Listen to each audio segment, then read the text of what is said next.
Listo, chicos, arrancamos nuevamente. Vamos con la lección número 10. Acabamos de terminar la lección número 9, que se llamaba La fe nos ayuda en las pruebas difíciles. Y estamos, como estábamos hablando, estamos en los fundamentos de la doctrina 1. Y dentro de los fundamentos ya vimos los fundamentos cuando iniciamos el curso. Conocimos el fundamento de la palabra de Dios, el fundamento del arrepentimiento de las obras muertas, y estamos en el tercer fundamento, que es de la fe.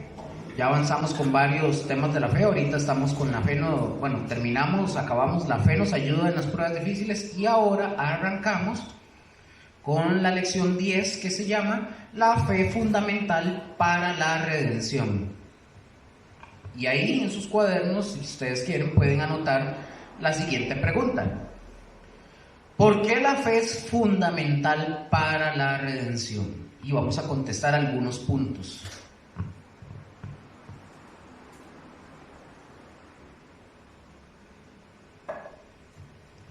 ¿Por qué la fe es fundamental en la redención?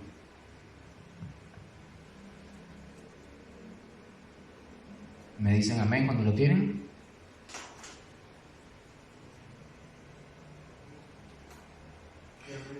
Punto número 1. Porque la fe es el único conducto o medio que Dios ha determinado para alcanzar la salvación en Cristo. Ya lo repito, punto número 1. Porque la fe es el único conducto o medio que Dios ha determinado para alcanzar la salvación en Cristo.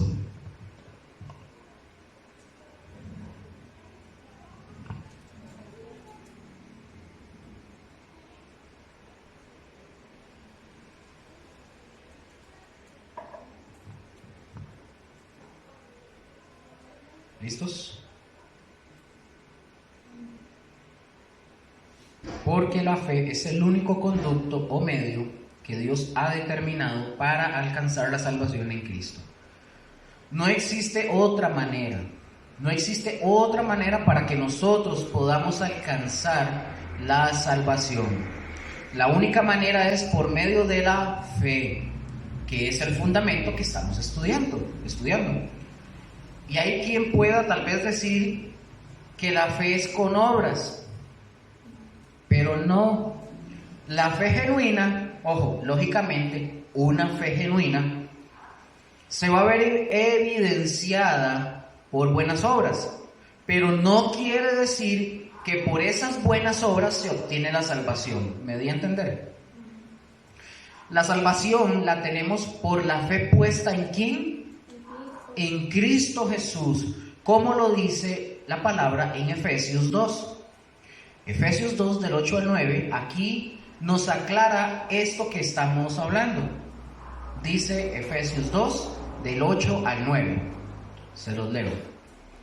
Dice: porque por gracia sois salvos por medio de la fe, y esto no de vosotros, pues es don, un regalo de Dios, no por obras, para que nadie se gloríe, nadie se jacte. Nadie puede alcanzar su propia salvación por obras. La única manera de alcanzar la salvación es por la fe. Otro texto, Juan 3:15.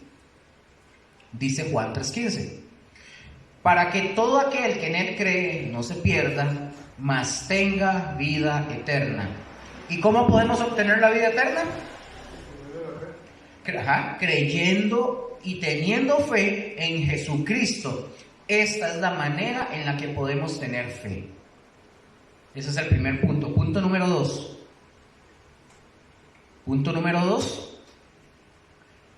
La fe es el primer paso para agradar a Dios. La fe es el primer paso para agradar a Dios.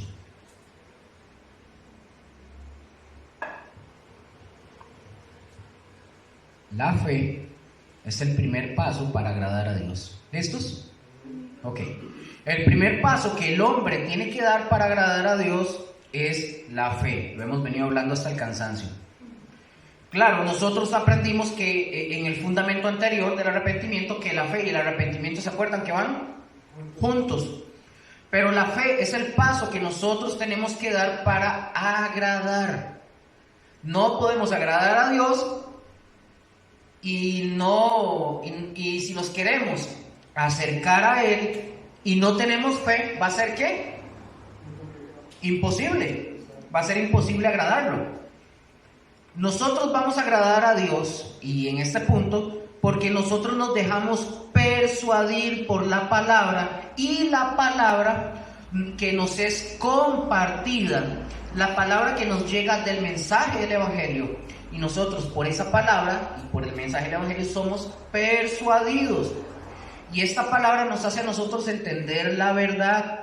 Permanecemos en esta verdad, permanecemos en la confianza y la dependencia de esa verdad. Y esto es lo que a Dios le agrada. ¿Qué quiere decir o qué quiere Dios que nosotros, que hagamos nosotros? ¿Qué es lo que Dios quiere? De que creamos en su palabra. Esa es la manera en que nosotros vamos a agradarle a Dios.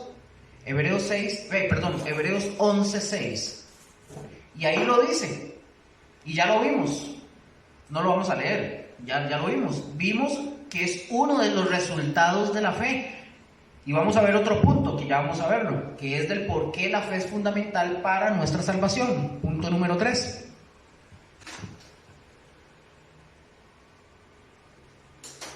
Solo por la fe, es el medio que tú y yo tenemos acceso a la presencia de Dios. Solo por la fe, es el medio que ustedes y yo tenemos acceso a la presencia de Dios.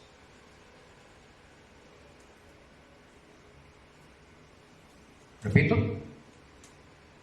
¿Sí? Solo por la fe, es el medio que tú y yo tenemos acceso a la presencia de Dios. ¿Lo tienen? No existe otro medio para entrar a la presencia de Dios o para tener comunión en la presencia de Dios. No existe otro.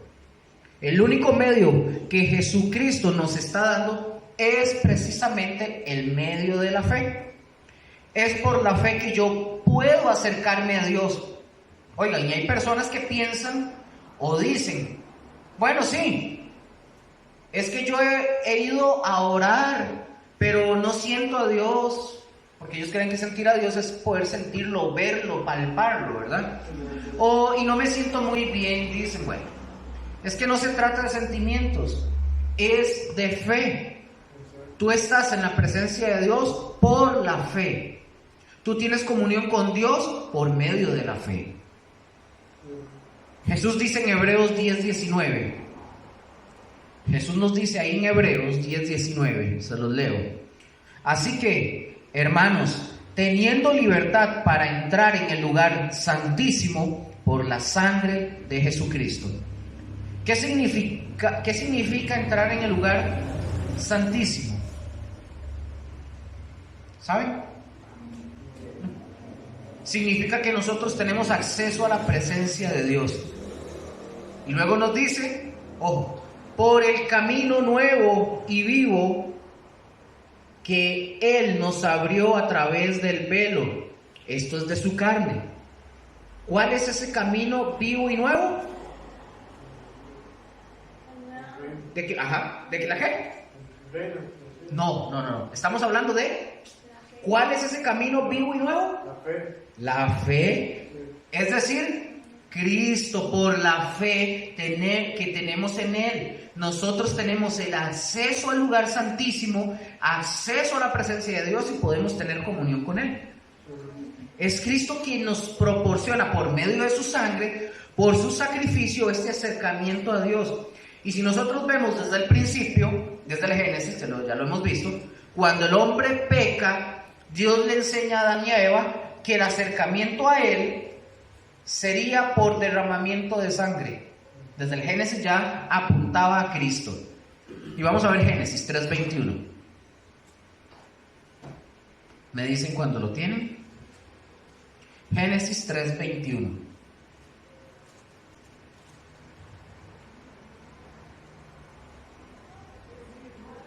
¿Listo? Dice: y Jehová Dios hizo al hombre y a su mujer túnicas de pieles y los vistió. Ahora, ¿qué tiene que ver todo eso? Porque cuando ellos pecaron, ellos se dieron cuenta que estaban desnudos, andaban chingos. Y ellos trataron de esconderse de la presencia de Dios, porque nadie puede. Y dice la palabra que Dios los andaba buscando. O sea, Dios sabía dónde estaban, ¿verdad? O sea, si hay gente que pregunta cómo Dios no sabía, no, Dios sabía. Él quería una respuesta. La cosa es que ellos, para presentarse delante de Dios, ellos hicieron, ¿se acuerdan con qué se vistieron ellos solos? Con unas hojas de higuera. Ellos se las pusieron y trataron de cubrirse. Y ustedes saben que las hojas de higuera tienen una enseñanza. Las hojas de higuera representan las obras que el hombre trata de hacer para agradar a Dios. Es decir, que el hombre estaba tratando de cubrir, con las hojas de la higuera también estaba tratando de cubrir su pecado delante de la presencia de Dios. Y Dios le enseñó a Adán y a Eva que a través de los esfuerzos, porque recuerden, las hojas de higuera representan esfuerzos humanos. Y Dios les dice a ellos que a través de los esfuerzos humanos, el hombre no se puede acercar a Dios. Nunca. La única manera para acercarse a Dios es que Dios te vista. Que Dios te ponga un nuevo vestuario, como lo dice el verso 21. ¿Qué dice el verso 21? ¿Otra vez? ¿Lo pueden leer? Y Jehová Dios hizo al hombre y a su mujer túnicas de pieles y los vistió. Y los vistió. Y cuando Dios los vistió de nuevo, ¿qué tuvo que hacer Dios?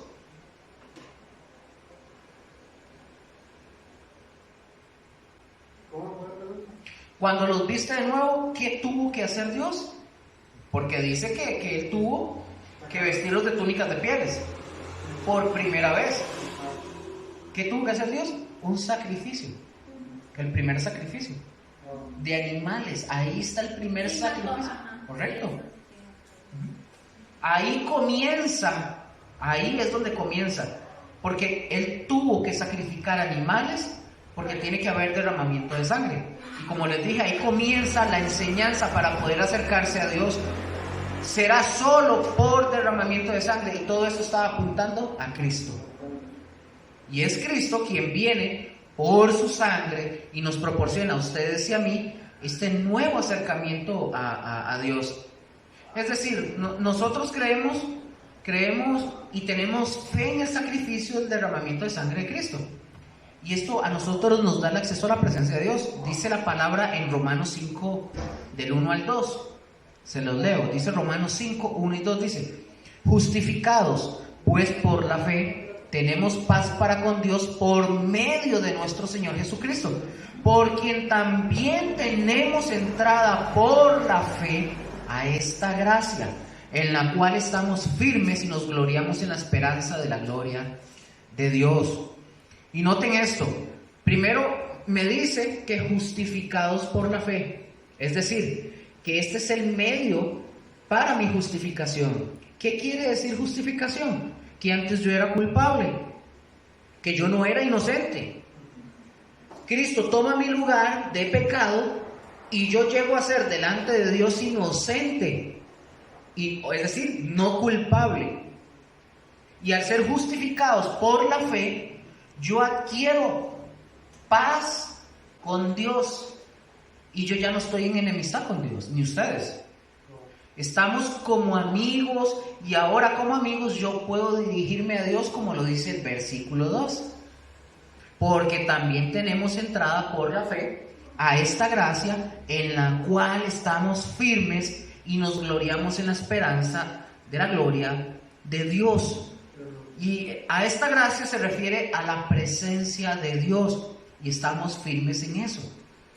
Entonces, el medio para acercarnos a Dios y tener comunión con Dios, no se nos olvide, es por medio ¿de qué? De la fe. Punto 4. Punto 4.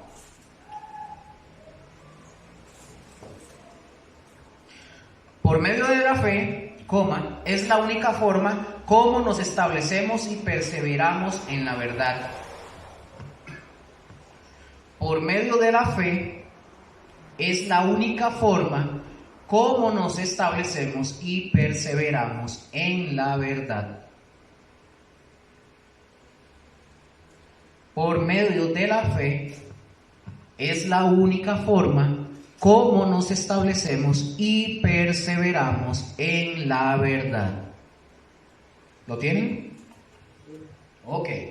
La fe no solo es necesaria para que ustedes y yo tengamos salvación y la redención de nuestra vida. La fe también la necesitamos para ser establecidos y perseverar en la verdad.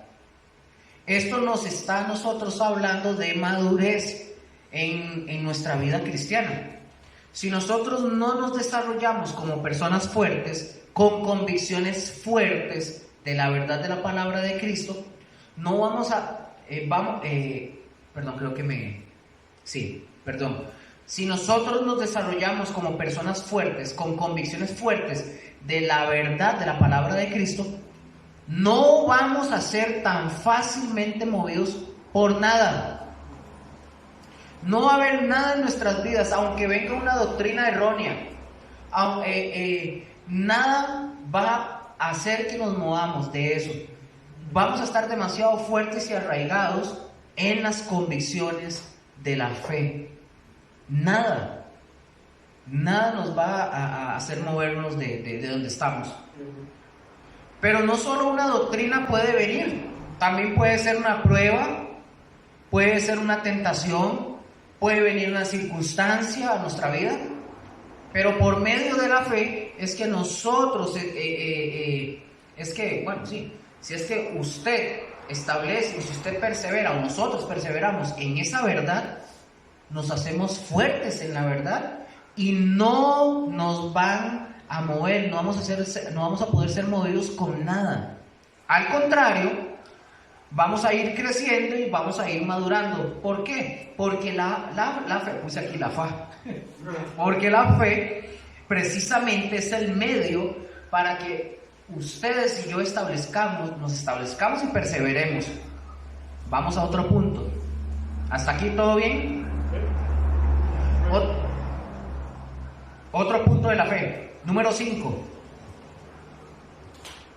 La fe, al igual que el arrepentimiento, afecta todas las áreas de nuestra vida. Ese es el punto 5. La fe, al igual que el arrepentimiento, afecta todas las áreas de nuestra vida.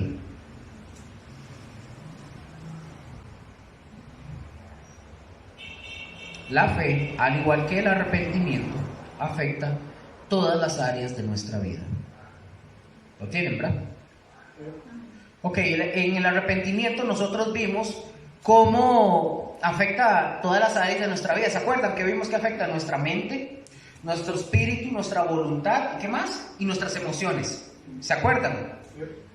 Ahora vamos a ver cómo la fe también afecta esto en nosotros. Y vamos a comenzar con la mente. Ahí pueden ponerle como un punto A. La fe afecta nuestra mente. Vamos a ver esos puntos. La fe afecta nuestra mente.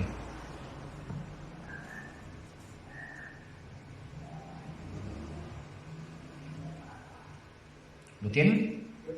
La fe nos afecta nuestra mente, ya que se crea, ojo con esto,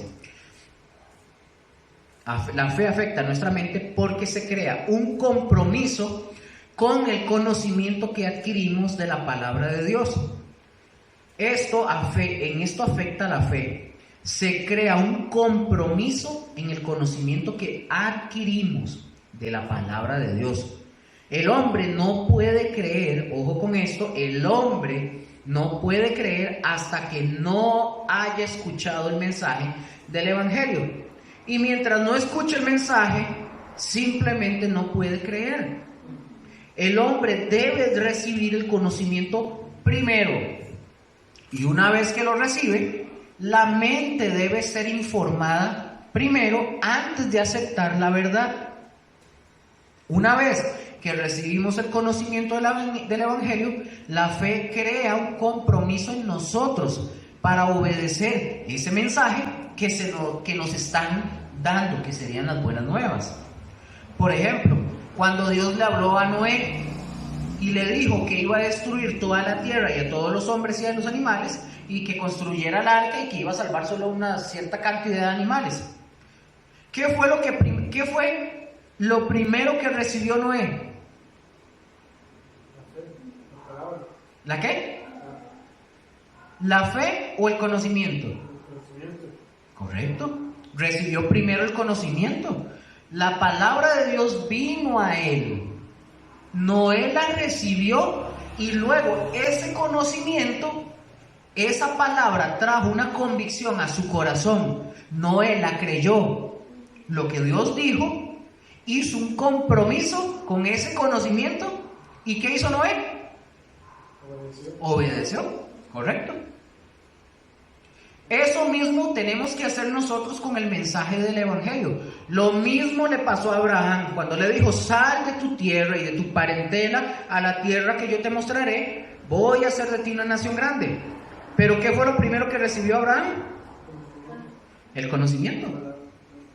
Primero recibió el conocimiento, creyó a ese conocimiento, creyó esa verdad, se comprometió con esa verdad, por lo tanto resultó en obedecer a Dios. Lo mismo con Moisés, lo mismo con Josué, lo mismo con cada uno de nosotros. Alguien nos predicó un día el mensaje del Evangelio. ¿Y qué nos pasó primero? Recibimos el conocimiento, o sea, el mensaje. Luego lo creímos, nos comprometimos con la verdad y el conocimiento que nos dieron resultó en lo que hemos llegado ahorita, a obedecer. Por lo tanto, eso es lo que tenemos, nuestra salvación en Cristo. Ven qué interesante, ¿verdad? No es solamente así que hacemos las cosas por hacerlas. Vamos a ver qué dice Romanos 10:14. 10:14 en adelante, y les voy diciendo. Por eso es importante predicar el Evangelio. Romanos 10:14, se los leo. 14. ¿Cómo pues invocarán a aquel en el cual no han creído?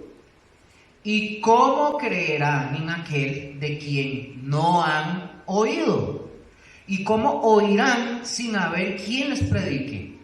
¿Y cómo predicarán si no fueren enviados?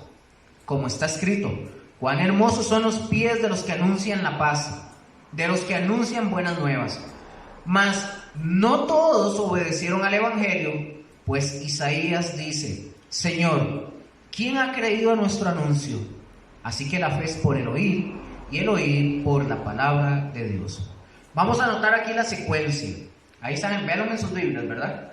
Vamos a ver la secuencia. El Señor dice en Romanos que todo aquel que invocar el nombre del Señor será salvo.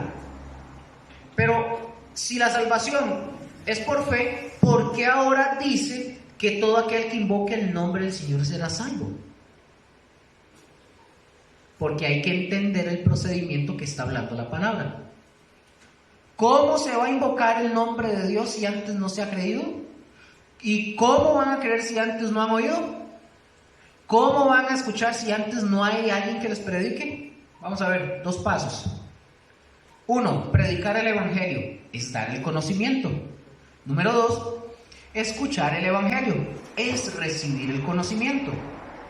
Pues vamos a ver. Una vez que recibimos o recibes el conocimiento, crees en él, te comprometes en él y luego ¿qué puedes hacer? Invocar el nombre del Señor. Porque tú eres una persona salva. Ese es el procedimiento. Lo repito. Una vez que se recibe el conocimiento, ¿qué pasa? Creemos en él, nos comprometemos con él, con Jesús, y luego podemos invocar el nombre del Señor, porque ya somos salvos. Tenemos que entender que la fe afecta nuestra mente. ¿Por qué nuestra mente? Porque se crea un compromiso con el mensaje del Evangelio que escuchamos. En el verso 16 dice: mas no todos obedecieron al Evangelio. ¿Y por qué no todos obedecen al Evangelio? ¿Ah? Se quedan a medias. Se quedan a medias. Aquí ahorita hago un paréntesis. Porque escuchan el mensaje del Evangelio, lo reciben, llegan a creer que es palabra de Dios, pero se quedan hasta ahí. No se comprometen, no obedecen. Por lo tanto, por más que invoquen a Dios, no va a haber respuesta de Dios. Porque no han creído, se lo acabo de decir. Vuelvo y repito, esto sale un poco aquí del hilo. Vuelvo y repito. ¿Cuántos estamos aquí hoy o en las clases de los lunes? ¿Verdad? Aquí solo estoy rescatando a mi esposa porque mi esposa sí está llevando el curso, está al día. Igual, ella tiene que hacer examen y tiene que hacer la presentación. O sea, no le sale gratis porque sea mi esposa. Pero ¿qué quiero decirle? ¿Dónde están todos los demás? Vean lo que dice, lo repito. ¿Por qué no todos obedecen al Evangelio? Porque se quedan a medias. Escuchan el mensaje. Dicen amén, levantan las manos, cantan, se tiran al piso y ponen los ojos en blanco. Y creen que es palabra de Dios, pero se quedan hasta ahí. ¿Se acuerdan? Usted estuvo aquí el domingo que me tocó a mí hace poquito, ¿verdad? Predicar, Steph. A mí me estaban haciendo unas preguntas que yo les dije, vean para atrás. ¿Dónde están todos? Pero usted ve a la gente cuando viene, se vuelven locas. Levantan las manos, gritan gloria a Dios, aleluya, hacen de todo. Pero usted ya no los ve otros domingos. ¿Dónde están todos los demás? Vean qué interesante. Estoy hablando, y eso solamente es de congregarse. Ya hacer esto en lo que estamos ahorita conlleva mayor responsabilidad.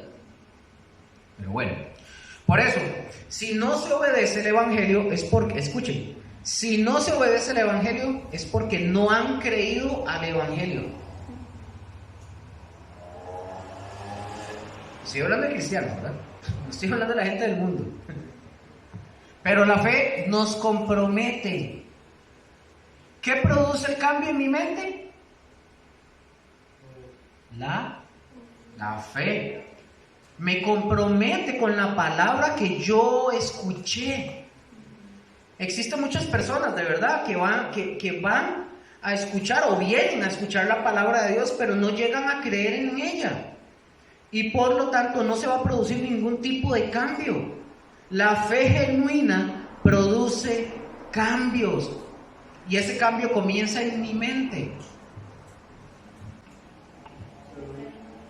¿Por qué hay un cambio en mi mente? Porque me llego a comprometer. ¿Acuerdan que yo les dije a ustedes? No por hablar de mí, pero yo les dije, yo tengo un compromiso para con el Señor. Y yo no voy a cambiar ese compromiso por un plato de lentejas.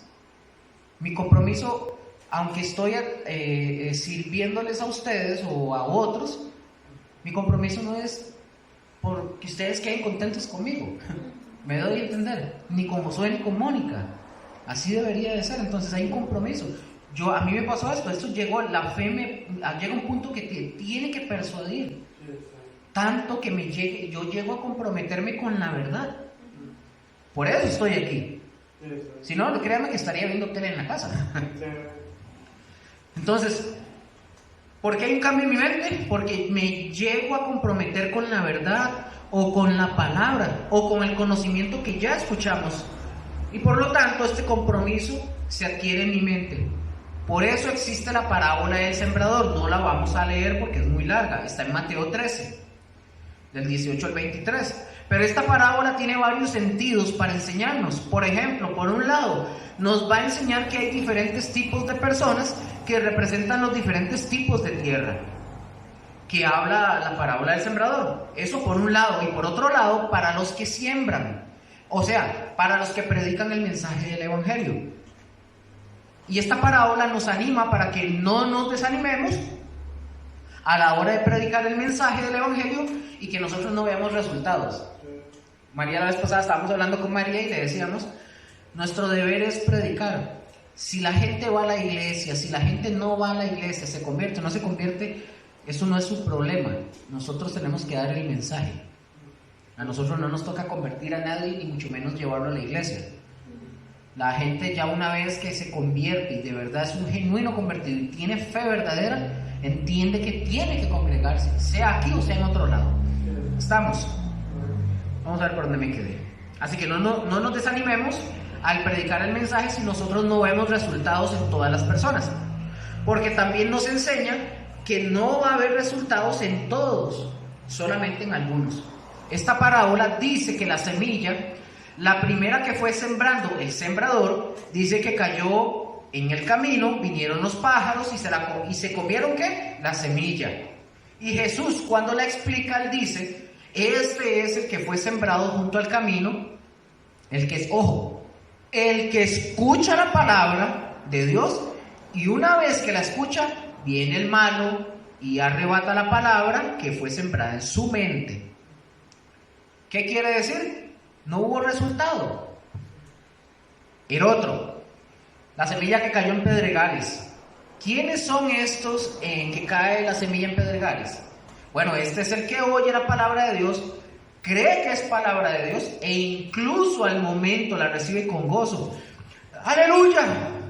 Yo así, sí, yo lo voy a hacer, me comprometo, yo vengo, yo me meto, yo voy a ir a estudiar, yo quiero hacer, yo quiero estar, yo quiero discipularme, yo quiero meterme, yo quiero ir a la escuela, yo quiero, y la recibe. ¿Qué pasa? ¿Ustedes han visto personas así? Yo conocí un montón. Parece que sí creyeron, parece que la fe produjo un cambio en su mente y se comprometieron con ese conocimiento. Parece, ¿verdad? Parece que van a obedecer. Pero estos, dice esa palabra, que no tienen raíces en sí mismos, porque la semilla cayó en pedregales y son de corta duración. ¿Por qué? Porque al venir la aflicción o las persecuciones a sus vidas que les pasan, tropiezan, no hay fruto. ¿Han visto de esos? Y sobran en las iglesias. Yo tengo poco más de 19, 20, 21 años de haberme convertido, ¿verdad?, al Señor. Y créanme, yo he visto muchos de estos. Muchos. Los he visto con gozo, con fuego aparente, ¿verdad? Pero luego ya me doy cuenta, y fulanito y fulanita se desaparecieron. Los he visto. Y ya nunca más los he vuelto a ver a muchos. Yo espero que la palabra de Dios y estos fundamentos a nosotros nos arraigue bien, de verdad. Somos poquitos nosotros, pero no necesitamos tener 100 personas aquí para que ustedes puedan producir algo. Y yo, obviamente, ¿verdad? Y que nos haga comprender para ser personas bien establecidas y firmes en la verdad del Señor Jesucristo. El tercero, vamos a ver, dice que el tercero fue sembrado entre espinos. Dice que oye la palabra de Dios. Oigan, si se fijan, si ustedes prestan atención, todos oyen la palabra. Todos. Pero dice que el afán de este siglo y el engaño de las riquezas ahogan la palabra y se hace infructuosa. No hay frutos ni resultados. Y nosotros debemos de cuidar que no seamos este tipo de tierra. Ni la que cae en el camino, ni la que cae en pedregales, ni la que cae entre espinos. Porque no hay frutos. Vamos a ver la última. La última es, dice que más el que fue sembrado en buena tierra, este es el que oye la palabra, no solo la oye, y la entiende, y dice que da fruto, y no solo da fruto, escuchen, dice que produce al 100, al 60 y hasta el 30. ¿Qué nos enseña esto? Que hay diferentes grados de fruto, pero que al final de cuentas esta tierra produce algo, unos al 100%, otros al 60% y otros al 30%, pero producen. No es el mismo nivel, pero producen. ¿Y qué produjo ese resultado? La semilla, la palabra que se escuchó. ¿Qué pasó? Que se creyó. Vamos a ver, a nosotros nos tuvo que haber pasado igual. Esa palabra se creyó, nos comprometimos y por lo tanto resultó en hacer. ¿Me di a entender hasta acá? Entonces ya vimos la mente y cómo nos afecta la mente, ¿verdad? El tema de la fe. Ahora vamos a ver cómo nos afecta las emociones. La fe afecta nuestras emociones de tal manera que somos movidos a desear y abrazar la verdad para ser cambiados en las emociones, o sea, cambiando las emociones. ¿Qué sucedía cuando nosotros no estábamos en Cristo? No teníamos ni siquiera ganas de ir a la Biblia, ni siquiera la entendíamos, no queríamos ni leerla, no entendíamos nada. Pero una vez que ustedes y yo, por la fe, creímos en el Señor, la fe afecta nuestras emociones a tal punto que somos movidos por esa fe a desear abrazar la palabra de la verdad para ser cambiados. Y cada día esto produce hambre y sed por la palabra. Dice Primera de Pedro 2:2. Vamos a ver algunos versículos de cómo cambia este deseo. Primera de Pedro 2:2 dice: desead como niños recién nacidos la leche espiritual no adulterada, para que por ella crezcáis para salvación. Aquí la palabra nos pone una metáfora y nos dice: desead como niños recién nacidos la leche espiritual no adulterada. Pregunto, ¿han visto un bebé recién nacido con hambre ustedes? Bueno, la palabra de Dios dice que si usted tiene la fe en Jesucristo, esta fe debe de afectar de tal manera nuestras emociones que debemos de tener ese mismo deseo por la leche espiritual, o sea, la palabra de Dios, por el alimento que sostiene espiritualmente. Pero aquí hay una clave que dice la leche espiritual no adulterada, porque hay leche espiritual, es decir, palabra de Dios que está adulterada. Hay palabra de Dios que no es el mensaje del Evangelio. Hay palabra de Dios que no es palabra de Dios, que es el conocimiento del hombre. Son ideas del hombre o filosofías que el hombre ha tomado de otros libros o de otros hombres y los mete a la iglesia. Son filosofías de hombres que no producen cambio en nuestras emociones. No producen nada. Así que esta palabra desear significa en el original, o en el origen, anhelar o desear intensamente. Y si usted, David, Estefanía y yo y los que vayan a estar, estamos aquí por escuchar y aprender de la palabra, es porque ustedes y yo deseamos más de la palabra de Dios. Yo se los he dicho, porque venir acá no es a que me vengan a ver a mí. Y estar este rato aquí, que a veces es hora y media, a veces son 2 horas y un poquito. Es bastante cansado. Entonces, pero hay un deseo. ¿Y saben quién produce ese deseo? ¿O qué produce ese deseo? No, ¿qué produce ese deseo? La fe. La fe en el Señor Jesucristo. Salmo 119:20. Salmo 119:20. Esto es toda una verdad que se nota claramente que las emociones han sido afectadas por la fe. Se los leo. Dice, Salmo 119:20. Dice: quebrantada está mi alma de desear tus juicios en todo tiempo. Aquí esta palabra, juicio, significa la ley, los mandamientos y la palabra de Dios. Eso significa. ¿Y qué es lo que representa este versículo? Nos está representando el gran deseo que tiene el salmista por la ley y por los mandamientos de Dios y de su palabra. Ese deseo es lo que está expresando él ahí. Y en los cuales estos deseos llega a experimentar un quebrantamiento, es decir, nosotros por desear la palabra de Dios y al experimentar este deseo de ir a la palabra de Dios y comerla, ¿qué produce en nosotros? Quebrantamiento. Porque hay muchas áreas de nuestra vida que a la hora de ir a la palabra, ¿qué hace la palabra? Nos desnuda y nos expone. Porque la palabra de Dios es como un espejo. nosotros vamos a la palabra, vemos y hace ¡wow! No. Sí, exacto.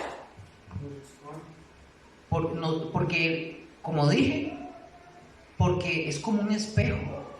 Vemos la realidad espiritual en la cual estamos nosotros. Pero esta es a través de ella. Que esta realidad de nuestra vida que debe ser quebrantada día con día. Y el Señor va a ir tratando con esas áreas de mi vida y de la vida de ustedes día con día, transformándonos para poder hacernos a la imagen de su Hijo Jesús. Esto produce un deseo de ir a la palabra. Proverbios 3:15, vamos a ver qué nos dice. Y por la fe, y que se llega a experimentar, que es otro también este cambio de las emociones. Proverbios 3:15 dice: ojo, más preciosa es que las piedras preciosas, y todo lo que deseas, todo lo que puedes desear, no se puede comprar con ella. ¿Y de qué está hablando aquí ese texto? ¿Del proverbista? De la sabiduría. De la sabiduría, correcto. Aquí habla de la sabiduría de Dios. ¿Y dónde la encontramos? Esa sabiduría en la palabra de Dios, y la sabiduría está en la palabra de Dios. Y yo puedo interpretar esto así. Si leemos este versículo, dice: y la palabra de Dios es mucho más preciosa que las piedras preciosas. Porque dice, más preciosa es. Esa está hablando de la sabiduría de Dios, que está en la palabra. Y la palabra de Dios es mucho más preciosa que el diamante más caro que pueda existir en el mundo. Ojo, porque el diamante más caro que hay en el mundo no te va a dar la sabiduría. No te la va a dar. La sabiduría que Dios sí te puede dar. Al contrario, este diamante más caro del mundo, si usted en algún momento de pura chiripa lo llegan a tener, más bien nos va a alejar de buscar la sabiduría de Dios. Por eso andamos en plata. Nada que ver. La sabiduría de Dios va a producir en nosotros cosas diferentes. Por eso dice que es más preciosa que las piedras preciosas. Y todo lo que nosotros podamos desear no se puede comparar a la sabiduría de Dios. ¿Qué es lo que más, les pregunto, qué es lo que ustedes más pueden desear en la vida? Tener en la vida. Lo que ustedes puedan pensar: carro, casa, plata. Algunos dirían mujeres. Yo no creo, un montón de suegras no. Plata y conocimiento. Por eso, un montón. Ustedes pueden decirme qué es lo que más quieren, pero al final de cuentas dice que es mejor la sabiduría.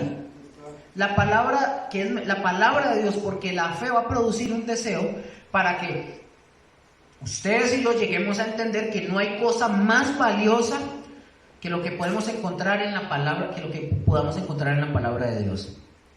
Cuando llegamos a adquirir sabiduría, nosotros nos damos cuenta que no hay oro y no hay ningún metal, no hay ningún valor en el mundo que pueda cubrir el valor que tiene la palabra de Dios y la sabiduría de Dios y lo que produce esta en nuestra vida.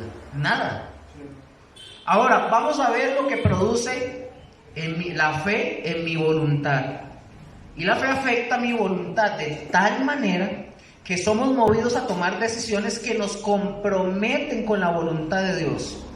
Es decir, antes de la fe, antes de que nosotros tuviéramos fe, que adquiriéramos el conocimiento de la predicación del Evangelio, nosotros tomábamos cada decisión que no estaban sustentadas por la voluntad de Dios. Pero por la fe, nuestra voluntad está tan afectada que ahora aprendemos a ser movidos y a tomar decisiones que están relacionadas con la palabra de Dios. Por ejemplo, la fe nos impulsa a la obediencia que Cristo nos demanda. ¿Qué hace la fe? Cuando escuchamos un mensaje, que es la palabra de Dios, la fe me va a llevar a mí a obedecer. Es decir, yo tomo la decisión de obedecer o no obedecer. Pero la fe nos va a llevar a que obedezcamos el mensaje que oímos. Vuelvo y pregunto, cuando venimos los domingos o los jueves o los días que venimos, no lo estoy diciendo por ustedes, pero ustedes agárrenla en el aire. ¿Cuántas veces no se ha dicho aquí? Involúcrense, estar discipulado. Y aquí la gente solo viene a escuchar qué se dice aquí. Y salen y siguen viviendo su vida normal. No quieren involucrarse. No hay un cambio genuino. O sea, vienen y escuchan porque dice que la fe nos lleva a obedecer el mensaje que oímos. ¿Cuántos mensajes hemos escuchado desde que estamos aquí? De compromiso, de santidad, de comprometernos, de obedecer. ¿Cuántos? ¿Y cuántos obedecen? Como lo dije aquel día, la gente que viene aquí a la iglesia, y en general, lo hacen por rellenar para satisfacer un deseo en ellos de apaciguar su propia culpabilidad. Por eso van a la iglesia. Pero si estuvieran comprometidos con el Señor de verdad, estarían suplicando de rodillas, llorando y diciendo: yo quiero servir a Dios. Llorando, deberían estar diciendo: ¿cómo me disipulo? ¿Cómo aprendo? Yo quiero involucrarme, ¿cómo ayudo? Al contrario, más bien es uno el que anda: involúcrese, disipúlese, venga a la escuela, aprenda. ¿Y qué hacen? No puedo, yo no tengo tiempo, eso ya me lo sé. ¿Me doy a entender? Vea todo lo que hemos venido hablando con respecto a la fe. Aquí, si ustedes quieren hacer memoria, no digan nombres, pero ustedes pueden imaginarse un montón de personas que ustedes los ven y dicen que ellos tienen fe, pero no están aquí. Y yo les dije a ustedes que estar acá es voluntario, pero es un sacrificio porque venimos a aprender de lo que Dios quiere que aprendamos. No, yo lo tomo en el aire también, ¿verdad? Como usted dijo, porque, bueno, en mi casa, sí, en mi caso y en el de María, cuando nosotros nos acercamos, ¿verdad?, a Dios, Él nos tomó de una manera, ¿verdad?, que yo no, bueno, siempre había visto la Biblia, pero no me sabía los nombres, ¿verdad? Y eso, ¿verdad?, que el Espíritu Santo, ¿verdad?, le da esa necesidad, y como estamos aprendiendo de buscar más de la palabra y de estudiar ahora sí de verdad todo lo que tiene que ver y ir aprendiendo. Correcto, y ojo, y de eso se trata. Por eso yo digo, yo veo la fe se demuestra. La fe se demuestra. Yo no puedo decir que tengo fe y que me vengan y me digan: bueno, usted quiere servir, quiere involucrarse. No puedo. Yo no voy a servirle, yo lo he dicho muchas veces, yo no es que le sirvo a Josué y a Mónica, yo no le sirvo a José, yo le sirvo al Señor. Por defecto, uno le sirve a la gente. Entonces, por eso yo le dije, lo dije que se los he dicho, estar aquí es cansado. Y no solamente para ustedes, preparar esto es cansado. Esto lleva su trabajo, lleva muchas cosas. Ahora, no por el trabajo, pero es más que todo que uno dice, es por el compromiso que hemos adquirido. Es el compromiso que tenemos para con Dios. Porque si no tuviera, voy a hablar de mí, si no tuviera ese compromiso, ¿yo qué tengo que estar haciendo aquí? Si no tengo ese compromiso, ni nada, básicamente. ¿Estamos? Entonces dice, pero la fe te va a llevar a que obedezcas el mensaje que oímos. Por esta fe también nos vemos envueltos en los planes de la voluntad de Dios. Por ejemplo, antes ustedes y yo decidíamos buscar lo que era buscar nuestra propia voluntad. Eso lo hacíamos nosotros, decidíamos qué hacer. Pero ahora en Cristo, como la fe afecta nuestra voluntad, nosotros vamos a ir aprendiendo que todo lo que debemos hacer en esta vida, en las decisiones, que las decisiones deben estar basadas en la voluntad de Dios. Por ejemplo, para que nos demos cuenta cómo la fe nos mueve a esto, veamos Hechos 2:37. Vamos a ver un ejemplo. Hechos 2:37, se los voy a leer. Vamos a ver este caso con Pedro. Dice, Hechos 2:37. Al oír esto, se compungieron de corazón y dijeron a Pedro y a los otros apóstoles: Varones hermanos, hay una pregunta ahí. ¿Qué haremos? ¿Qué fue lo que pasó aquí? ¿Se acuerdan en este momento que estaban los 120 en el aposento alto? Dice que vino como un estruendo y que todos los que estaban ahí fueron llenos con el Espíritu Santo y empezaron a hablar en lenguas, etcétera, etcétera. Y que luego unos dicen, es que están borrachos, ¿verdad? Decían. No. Aquí vemos, y Pedro, ¿qué pasa ahí? Pedro se levanta y Pedro les dice, no, suave, compitas, nadie está borracho. Lo que pasa es que se ha cumplido lo que la Escritura dice en el profeta Joel. Y cuando él termina de predicarles, Pedro, a las personas, ustedes lo pueden ver en todo el capítulo 2, la gente responde de esa manera, como lo dice el versículo 7. Al oír esto, ¿qué es esto? ¿Qué fue lo que oyeron? El mensaje del Evangelio. Lo oyeron. Cuando escucharon ese mensaje, ¿qué es el mensaje? El conocimiento. Les llegó el conocimiento del Evangelio que Pedro les predicó. Lo leo otra vez. Al oír esto, es decir, el mensaje, el conocimiento, se compungieron de corazón y le dijeron a Pedro y a los otros apóstoles: varones hermanos, ¿qué haremos? Vean cómo afectó su voluntad. Varones hermanos, ellos dicen, ¿qué haremos? Les afectó la voluntad. Versículo 38.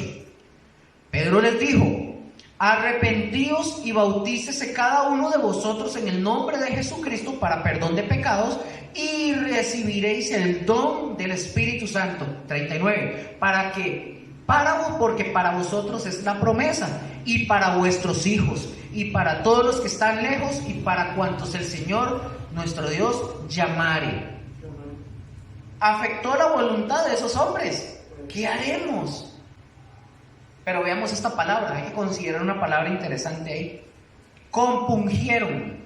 ¿Qué significa la palabra compungieron? Es decir, que se creó una fuerte emoción que los llevó a reconocer la condición en la que se encontraban. Por eso se compungieron. Y esto los llevó a la vez a tomar una decisión.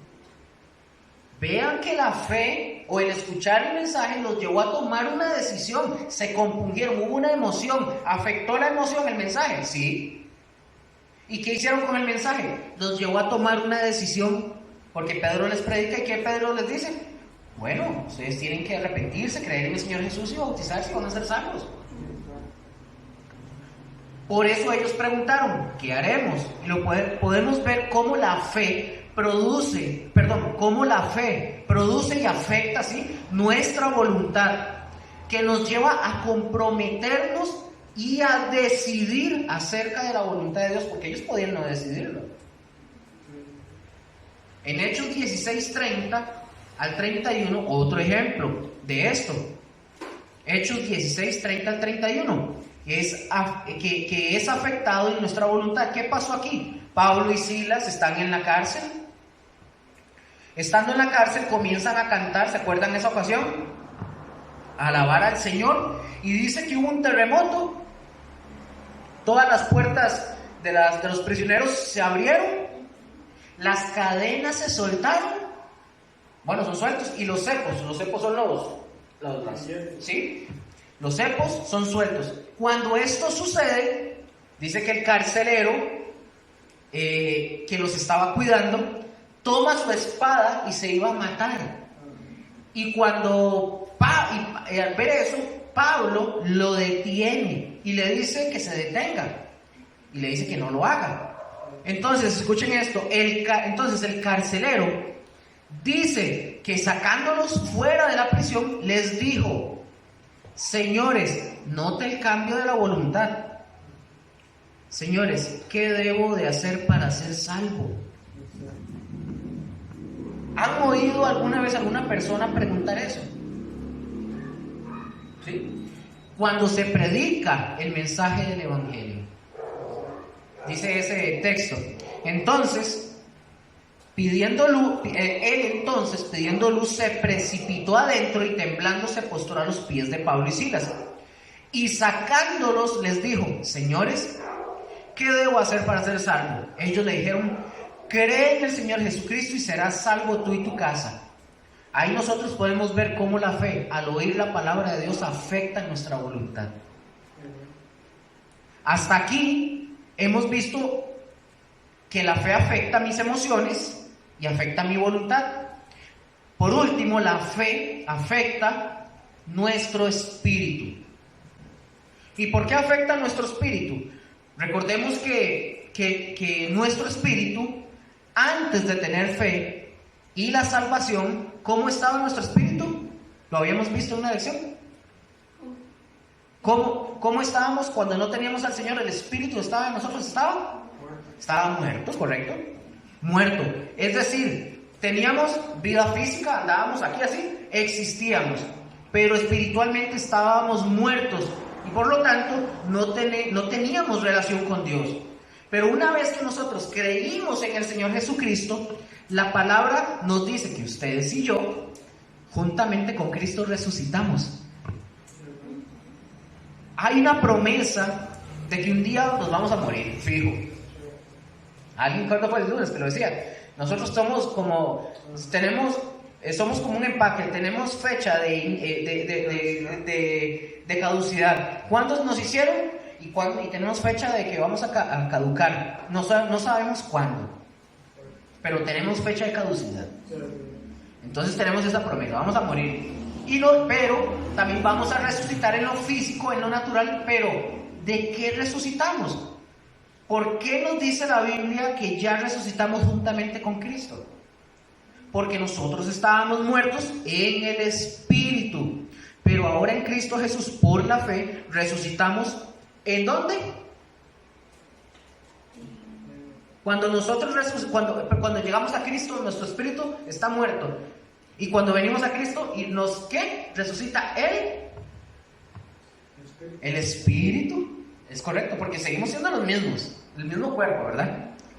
Y tenemos una nueva vida espiritual, porque ahora ya resucitamos. Y esta fe ahora, en esta nueva resurrección, en nuestro espíritu tenemos seguridad que nos podemos acercar a Dios, y tenemos seguridad que somos aceptados por Dios, y que Dios, por medio de su Hijo Jesucristo, nos envía el Espíritu Santo a morar en nuestro interior.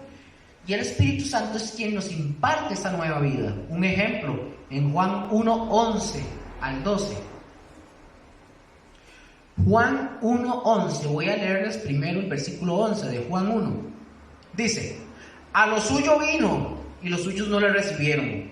¿Qué venía a hacer él? Él venía a traer salvación primeramente al pueblo judío, es decir, a los hebreos. ¿Y qué hicieron ellos? Lo rechazaron como su Mesías. Un momento.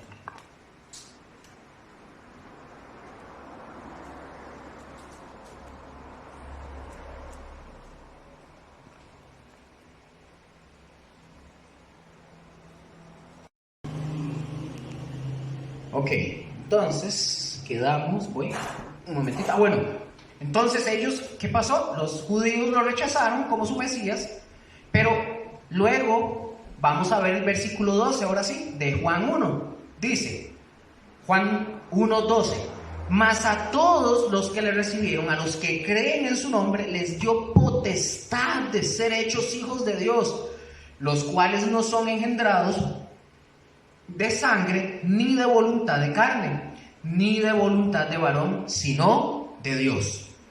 Ahí está hablando cómo la fe afecta a mi espíritu, porque ahora yo soy adoptado como un hijo de Dios. Él me engendra y yo nazco de nuevo.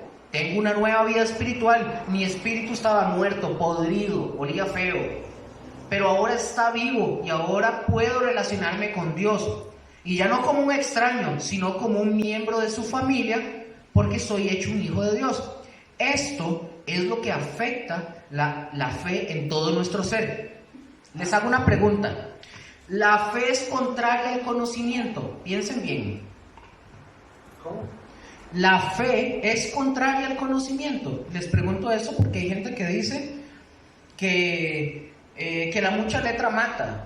porque no interpretan bien a qué se refiere la mucha letra mata. Entonces interpretan que no hay que estudiar y que el conocimiento es malo. ¿La fe es contraria al conocimiento?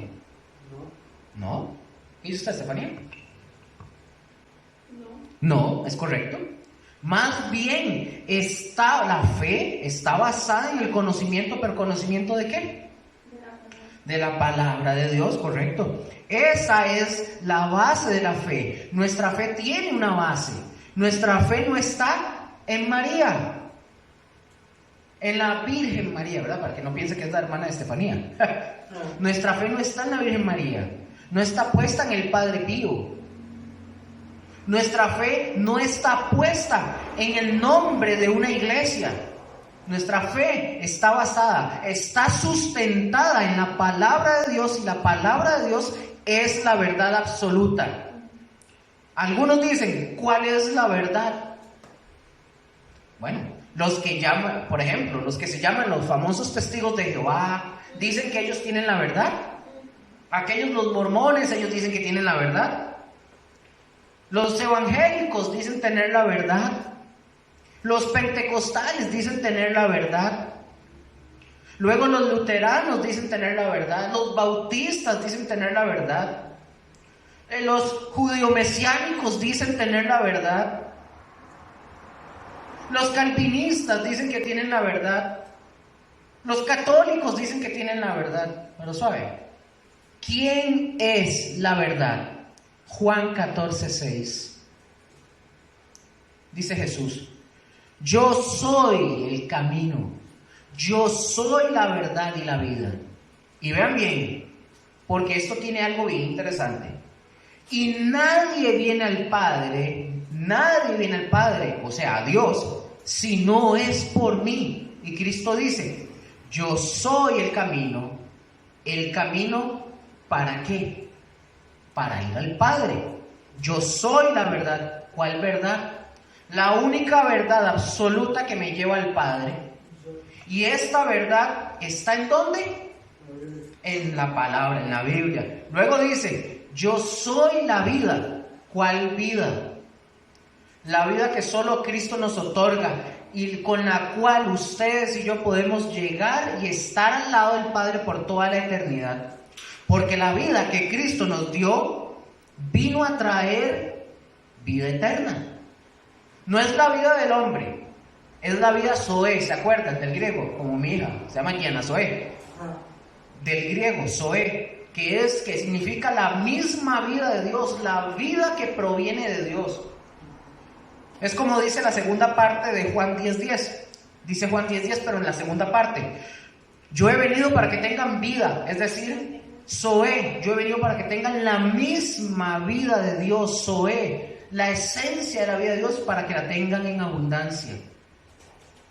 La vida eterna, y escuchen esto, grábense en esto: la vida eterna no es cuando ustedes se mueren o yo me muera. La vida eterna la comenzamos a vivir aquí y ahora.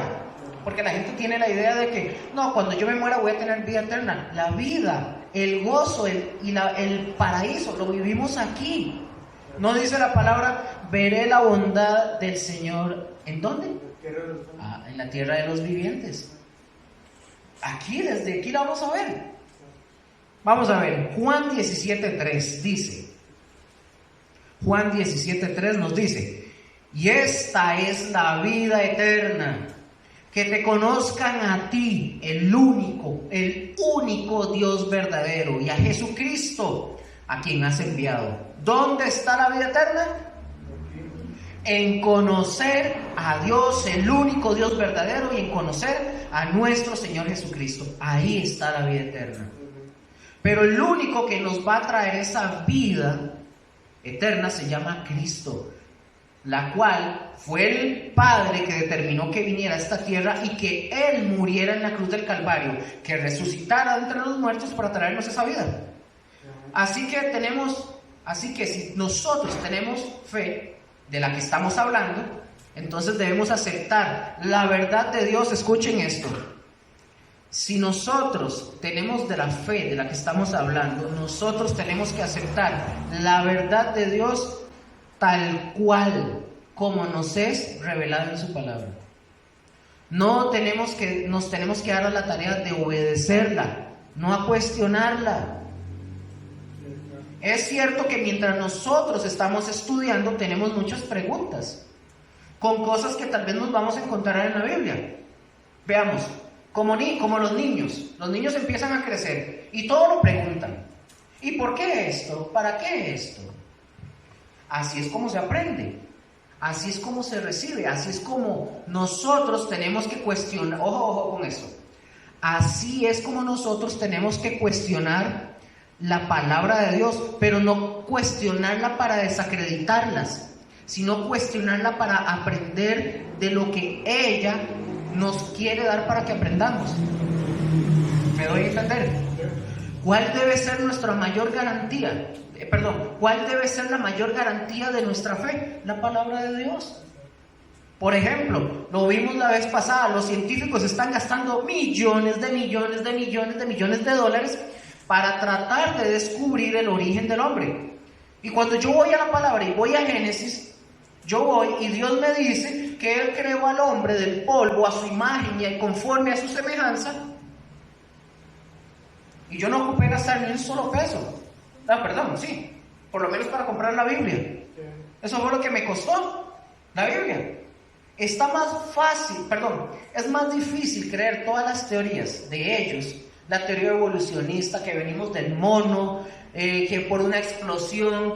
Es más difícil creer eso que creer lo que la palabra de Dios nos dice a nosotros. Es más fácil creer la palabra de Dios que ese montón de teorías. Pero a veces hay hombres que creen más esas cosas. ¿Y cuál es la garantía de mi fe? La palabra de Dios. Porque creen que los hizo pegaron. Dijeron así pegaron, por favor. Sí, están solos. Mientras yo esté convencido, y recuerden que ese convencido es estar persuadido totalmente, que la palabra de Dios es mi garantía, la conozco, la estudio, la creo y le creo a Dios lo que Él dice en su palabra y lo vivo, es cuando yo me doy cuenta de cuán real es la palabra de Dios. Hay que vivirla, hay que obedecerla, ya la creímos, pero hay que obedecerla para darnos cuenta de que esta es nuestra más grande garantía. Y con eso ya termino. La mayor garantía que tenemos ustedes y yo será siempre nuestro Señor. Un Dios que está vivo, que es verdadero. El Dios de Abraham, el de Moisés, que dice la Biblia que abrió el mar rojo. El Dios de Josué, que derribó ¿qué? Los muros de Jericó. El Dios de Gedeón, que lo mandó ¿qué? ¿Con cuántos? ¿A pelear? Con 300. Y lo hizo vencer a un ejército gigante. Imagínense. Que abrió el río Jordán también. Es el Dios de nosotros. Es el mismo de ayer, de hoy y por siempre. Y ese Dios nos ha dejado su testamento, que es la palabra de Dios, la Biblia. Y aquí es donde debemos de tener puesta nuestra fe en eso. Amén. Acá acabamos, chiquitos, y la próxima semana, les recuerdo, tenemos una lección más y después de la lección el examen de fundamentos. Terminamos ya este. Buenas noches.